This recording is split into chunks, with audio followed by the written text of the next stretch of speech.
دیکھیں بھائی، بسم اللہ الرحمن الرحیم۔ عن انس ان النبی صلی اللہ علیہ وسلم قال یخرج من النار من قال لا الہ الا اللہ وکان فی قلبہ من الخیر ما یزن شعیرا ثم یخرج من النار من قال لا الہ الا اللہ وکان فی قلبہ من الخیر ما یزن برا ثم یخرج من النار من قال لا الہ الا اللہ وکان فی قلبہ من الخیر ما یزن ذرہ۔ صحیح بخاری مسلم کی حدیث ہے۔ حضرت انس رضی اللہ عنہ سے روایت ہے کہ نبی کریم صلی اللہ علیہ وسلم نے فرمایا، جہنم سے وہ آدمی نکال لیا جائے گا جس نے کہا ہوگا لا الہ الا اللہ، اگرچہ اس کے دل میں خیر یعنی ایمان اور نیکی ہوگی، مائزن شعیرہ جو کے دانے کے برابر۔ ثم یخرج، پھر نکال لیا جائے گا وہ جہنم سے وہ آدمی جس نے کہا ہوگا لا الہ الا اللہ وکان فی قلبی، اور اس کے دل میں خیر ہوگی یا ایمان ہوگا، مائزن برا گندم کے دانے کے برابر۔ ثم یخرج، پھر نکال لیا جائے گا جہنم سے وہ آدمی جس نے کہا ہوگا لا الہ الا اللہ اور اس کے دل میں نیکی یا ایمان ہوگا، مائزن ذرہ ذرہ برابر بھی۔ اس حدیث کا مرکزی پیغام یہ ہے کہ ایمان بڑی دولت ہے۔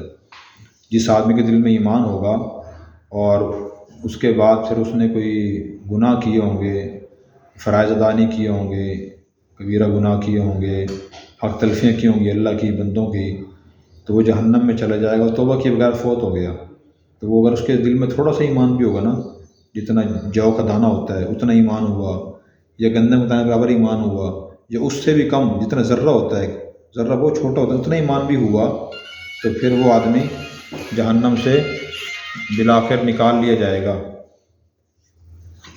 تو اس میں ایک تو یہ بشارت ہے کہ ایمان بڑی دولت ہے۔ ایمان کس چیز کا نام ہے؟ ایمان ان تمام چیزوں کی تصدیق، دل سے تصدیق کرنے کا نام ہے جن کا جو چیزیں نبی کریم صلی اللہ علیہ وسلم لے کے آئے اللہ کی طرف سے، اور ہم تک ان کا یقینی طریقے سے علم پہنچ گیا، ان میں کوئی شک نہیں ہے۔ ان تمام چیزوں کو دل سے ماننے کا نام، زبان سے اقرار کرنے کا نام، ان پر عمل کرنے کا نام ایمان ہے۔ ٹھیک ہے، تو اس کے لیے علم کی ضرورت ہے۔ اگر آدمی پہلے وہ چیزیں معلوم ہوگی، پھر ان پر یقین کرے گا، عمل کرے گا، تب مسلمان بنے گا نا۔ تو ایک تو فضیلت معلوم، دوسری بات یہ معلوم ہوئی کہ جو آدمی توبہ کیے بغیر تھا مسلمان، فرائض چھوڑ کے چلا گیا اور گناہ کر کے چلا گیا، توبہ بھی نہیں کی، تلافی بھی نہیں کی، تو وہ جہنم میں جائے گا۔ بعض لوگ اس خوشی میں مبتلا ہوتے ہیں ہم جہنم میں جائیں گے ہی نہیں، اللہ ویسے ہی بخش دیں، کسی نہ کسی بہانے اللہ نقطہ نواز ہیں، اللہ مغفرت کے بہانے تلاش کرتے ہیں۔ یہ باتیں ٹھیک ہیں، لیکن یہ باتیں انسان تب کرنی چاہیے جبکہ باعمل ہو، اپنی طرف سے گناہوں سے احتیاط کر رہا ہو۔ گناہوں سے احتیاط کرتا ہی نہیں، فرائض واجبات کو ادا کرتا ہی نہیں، پھر یہ باتیں کر رہا ہے تو وہ غلط کر رہا ہے، پھر وہ جہنم میں جائے گا۔ حدیث بتا رہی کہ وہ لوگ جہنم میں جائیں گے، لیکن پھر ان کو نکال لیا جائے گا اسلام اور ایمان کی وجہ سے۔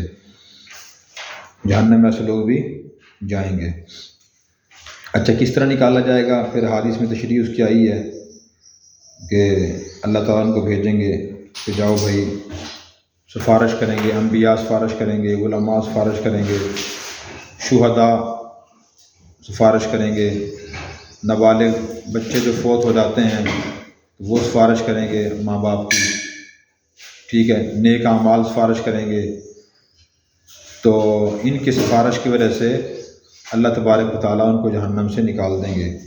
حدیث میں اس کی تشریح یوں آئی ہے، شفاعت الملائکہ، کہ جب یہ لوگ سفارش کر کے فارغ ہو جائیں گے نا، انبیاء، علماء، شہداء، حفاظ، قراء، تو پھر اللہ فرمائیں گے شفاعت الملائکہ، فرشتوں نے سفارش کر دی، وشفاع النبیون، نبیوں نے بھی سفارش کر دی، وشفاع المؤمنون، مومنوں نے سفارش کر دی، ولم یبق الا ارحم الراحمین، اب سے ارحم الراحمین باقی رہ گیا ہے۔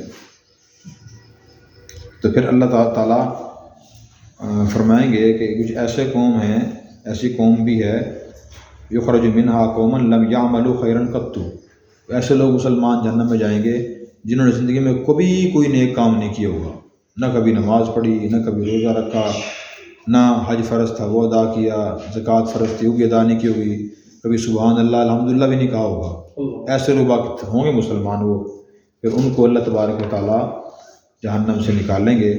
حدیث میں آتا ہے کہ ھذہ عتقاء اللہ الذین ادخلهم اللہ الجنہ بغیر عمل عملوہ ولا خیر قدموہ، یہ اللہ کے چھوڑے ہوئے لوگ ہوں گے، اللہ ان کو جنت میں داخل فرمائیں گے انہوں نے کوئی عمل نہیں کیا ہوگا اور کوئی خیر کام نہیں کیا ہوگا، یعنی ایمان کی وجہ سے نکال لیے جائیں گے۔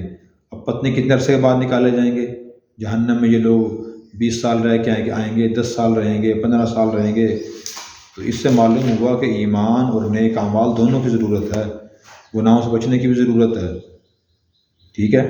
بعض لوگ مطلب غلط سمجھتے ہیں چلو مسلمان تو ہیں نا، جہنم سے تو نکل ہی جائیں گے، پتہ نہیں کب نکلیں گے۔ دنیا میں انسان دیکھے ذرا سی آگ برداشت نہیں کر سکتا، ذرا سا چائے کا گرم گھونٹ زیادہ گرم منہ میں چلا جائے کتنا پریشان ہو جاتا ہے انسان، گرم سالن کا لقمہ، گرم روٹی کا لقمہ منہ میں چلا جائے کتنا پریشان ہوتا ہے، فوراً نکالتا ہے منہ سے، حالانکہ وہ آگ نہیں ہوتی، وہ آگ سے گرم شدہ چیز ہوتی ہے۔ جو مسلمان آگ کے اندر جائے گا اور سالوں سال وہاں رہ کے آئے گا، اسے کیا انجام ہوگا، کتنی تکلیف ہوگی اسے۔ تو بہرحال انسان کوشش کرے کہ گناہوں سے بچے اور نیک اعمال کرے۔ اگلی حدیث، اسلام لانے سے پچھلے سب گناہ معاف ہو جاتے ہیں، یہ بھی صحیح مسلم کی حدیث ہے، بہت اہم حدیث ہے۔ عن عمر بن العاص قال لما جعل اللہ الاسلام فی قلبی، عمر بن عاص رضی اللہ عنہ سے روایت فرماتے ہیں جب اللہ تعالیٰ نے اسلام لانے کا خیال میرے دل میں ڈالا، اتیت النبی صلی اللہ علیہ وسلم فقلت ابسط یمینک فلا ابایعک، تو میں حضور کے پاس آیا اور میں نے عرض کیا ابسط، پھیلائیے اپنا دائیں ہاتھ تاکہ میں آپ کی بیعت کروں۔ بسط یمینا، آپ نے دائیں ہاتھ آگے پھیلا دیا کہ یہ لو میرا ہاتھ ہے، بیعت کر لو۔ فقبضت یدی، میں نے اپنا پیچھے کھینچ لیا۔ فقال ما لک یا عمر، حضور نے، میں عمر تجھے کیا ہوا، ہاتھ پیچھے کھینچ لیا۔ قلت اردت ان اشتریط، تو میں نے کہا کہ میں چاہتا ہوں کہ میں کوئی شرط لگاؤں۔ قال تشتریط ماذا، آپ نے فرمایا کیا شرط لگانا چاہتے ہو؟ قلت ان یغفر لی، میں نے عرض کیا کہ مجھے معاف کر دیا جائے۔ قال اما علمت یا عمر ان الاسلام یہدی ما کان قبلہ، اے عمر کیا تو جانتا نہیں ہے کہ بے شک اسلام قبول کرنا پچھلے تمام گناہوں کو معاف کر دیتا ہے۔ وَإِنَّ الْهِجْرَةَ تَهْدِمُ مَا كَانَ قَبْلَهَا، اور بے شک ہجرت گرا دیتی ہے پچھلے تمام گناہوں کو۔ وَإِنَّ الْحَجَّ يَهْدِمُ مَا كَانَ قَبْلَهَا، اور حج گرا دیتا ہے اپنے سے پہلے گناہوں کو۔ عمر بن العاص رضی اللہ عنہ بڑے جلد صحابی تھے، بڑے سمجھدار دانا انسان تھے، پہلے غیر مسلم تھے، دل میں اسلام لانے کا خیال پیدا ہوا تو حضور کے پاس آئے اور آپ سے عرض کیا کہ اپنا ہاتھ پھیلائیے، میں بیعت کروں آپ کی۔ تو بیعت علی الاسلام کہتے ہیں اسے، اس لوگ مسلمان ہوتے تو بیعت کرتے تھے کہ ہم آئندہ فرمانبرداری کریں گے، یہ وعدہ ہوتا تھا۔ تو آپ نے ہاتھ پھیلایا، حضرت عمر نے ہاتھ پیچھے کر لیا۔ انہوں نے کہا کیا ہوا بھائی، ہاتھ پیچھے کر لیا؟ تو سمجھدار تھے بڑے، تو انہوں نے کہا جی کہ میں شرط لگانا چاہتا ہوں، پھر اسلام قبول کروں گا۔ تو حضور نے پوچھا کون سی شرط؟ انہوں نے کہا جی مجھے معاف کر دیا جائے، اس لیے کہ حالت کفر میں انہوں نے جنگیں لڑی تھی، بہت سے مسلمانوں کو شہید کیا تھا۔ تو انہوں نے کہا یہ نہ میں اسلام بھی قبول کر لوں، مذہب بھی تبدیل کروں، پھر مجھ سے حساب بھی لیا جائے کہ تم نے فلاں مسلمان کو فلاں جنگ میں کیوں شہید کیا تھا، زخمی کیوں کیا تھا، پہلے مجھے بتاؤ، معافی ہو جائے گی میری۔ تو حضور نے فرمایا کیا تمہیں معلوم نہیں ہے عمر کہ اسلام قبول کرنے سے پچھلے گناہ معاف ہو جاتے ہیں، اور ہجرت کرنے سے پچھلے گناہ معاف ہو جاتے ہیں، حج کرنے سے پچھلے گناہ معاف ہو جاتے ہیں۔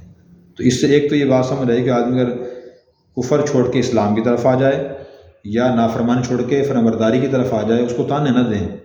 بہت سے لوگ یہ باتیں کر رہے ہوتے ہیں غلط، ٹھیک ہے، کیا کہتے ہیں ہمارے یہاں عام طور پہ، خاص طور پہ 70 چوئی کھا کے بلی حج کو چلی، کہہ رہے ہوتے ہیں ایک آدمی نے بہت گناہ کیے، گناہ کے وہ نیک کام کی طرف آ گیا، پچھلے گناہوں کے حوالے دیتے رہتے ہیں اس کو، یہ دینا صحیح نہیں ہے۔ اس کی حوصلہ افزائی کرنی چاہیے کہ ماشاءاللہ اب توبہ کر لیا آپ نے، نیک آدمی بن گئے ہیں، بڑی بات ہے بھائی، ورنہ زندگی کو بدلنا بہت مشکل ہوتا ہے۔ آپ نے ارادہ بھی کیا اور زندگی تبدیل بھی کر لی، اس کی حوصلہ افزائی کرنی چاہیے، نہ یہ کہ تانے دیں اس کو کہ تو وہی ہے بھائی جو فلاں کام کرتا تھا، فلاں اب حاجی صاحب بن گئے ہیں۔ یہ تو یہ جاہلانہ باتیں ہیں۔ حضور کی باتیں یہ ہیں کہ بھائی اسلام قبول کرنے سے یا صحیح معنی مسلمان بننے سے پچھلے گناہ اللہ تعالیٰ معاف کر دیتے ہیں، حج کرنے سے معاف کر دیتے ہیں، ہجرت کرنے سے معاف کر دیتے ہیں۔ البتہ دوسری بات یہاں یہ ہے کہ گناہ کون سے معاف ہوتے ہیں؟ تو محدثین نے دوسری حدیث روشنی میں لکھا ہے کہ جو اللہ کے حقوق ہوتے ہیں وہ معاف ہو جاتے ہیں۔ کسی نے پہلے نمازیں نہیں پڑھی، روزے نہیں رکھے، حالت کفر میں، حج فرض نہیں کیا، زکوٰۃ نہیں دی، تو اس کے ذمہ داری نہیں کہ وہ ساری نمازیں پڑھے یا روزے رکھے ہر رمضان، گزشتہ رمضانوں کے، ذمہ داری نہیں ہے۔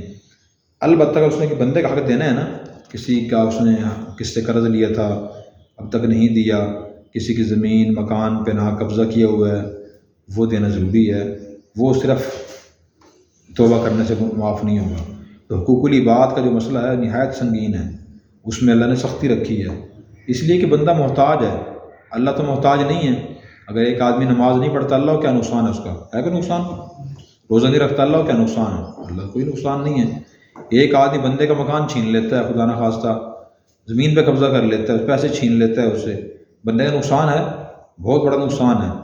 اس لیے اللہ تعالیٰ نے فرمایا کہ بھائی اسلام قبول کرنے سے، حج کرنے سے، ہجرت کرنے سے بندوں کے حقوق معاف نہیں ہوں گے، وہ ادا کرنے پڑیں گے یا ان سے معاف کرانے پڑیں گے۔ تو بہرحال یہ اس کی تشریح ہے۔ اللہ تبارک و تعالیٰ میں پکا سچا مسلمان بننے کی توفیق عطا فرمائے۔